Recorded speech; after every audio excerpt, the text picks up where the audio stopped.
This is about 5:30 in the morning at my place.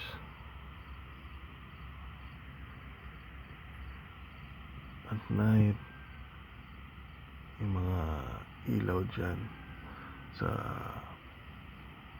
bundok parang antipolo. That's